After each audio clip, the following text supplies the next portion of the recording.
28 লক্ষ কোটি টাকা বিদেশে পাচার করা হয়েছে। যারা পাচার করেছে তারা সদর্পে এখনো গুলশান বনানী ধানমন্ডি এই দেশে এখন বুক ফুলিয়ে চলাফেরা করে। মাননীয় স্পিকার, অন্তর্বর্তীকালীন সরকারের সময় বসুন্ধরার পুত্র সুবহান দেশে ঢোকার সাহস পায় নাই, আমরা দেখেছি আনবির দেশে ঢোকার সাহস পায় নাই, কিন্তু এই সরকার নির্বাচিত হয়ে আসার পরে আমরা দেখেছি সদর্পে এই সুবহানের পুত্র এই ধর্ষক দেশে ঢুকেছে। মাননীয় স্পিকার, অন্তর্বর্তীকালীন সরকারের সময় দুর্নীতি দমন কমিশন বসুন্ধরার বিরুদ্ধে মামলা করেছে।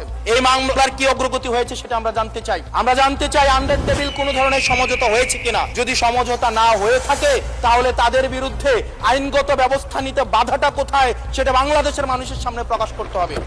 অন্তর্বর্তীকালীন সরকার এই বসুন্ধরা গ্রুপ যারা বিদেশি টাকা পাচার করেছে, মানুষের সম্পদ দখল করেছে এবং মিডিয়ার মধ্য দিয়ে আওয়ামী লীগের গুণ খুম হতাকে যারা বৈধতা দিয়েছে তাদের খুঁটির জোর কোথায় সেটা আমরা জানতে চাই। কিন্তু আমাদের দলেই কিছু কিছু মানুষ বসুন্ধরার অ্যাডভাইজর হিসেবে কাজ করে, তাদের মিডিয়ার অ্যাডভাইজর হিসেবে কাজ করে। মাননীয় স্পিকার, যেই মিডিয়া মাননীয় প্রধানমন্ত্রী তারেক রহমানকে দেশদ্রোহী হিসেবে ফ্রেমিং করেছে, সেই মিডিয়ার অ্যাডভাইজর হিসেবে আজকে বসুন্ধরা গ্রুপে আজকে এই সংসদ সরকার দলীয় সংসদ সদস্যদের অনেকেই তারা সেখানে যুক্ত। 28 লক্ষ কোটি টাকা বিদেশে পাচার করা হয়েছে। যারা পাচার করেছে তারা সদর্পে এখনো গুলশান বনানী ধানমন্ডি এই দেশে এখন বুক ফুলিয়ে চলাফেরা করে। মাননীয় স্পিকার, 28 লক্ষ কোটি, 28 এর পরে কয়টা সংখ্যা হয় আমি আর্টস ইংলিশ ডিপার্টমেন্টের ছাত্র, আর্টস ব্যাকগ্রাউন্ডে পড়াশোনা করছি, আমার মাথায় আসে না 28 এর পরে কয়টা সংখ্যা হয়। না, 28 এর পরে 9টা না, এটাও হয় নাই। 28 এর পরে এই যে আমাদের একটি সান্ধ্যকালীন সংসদ চলছে,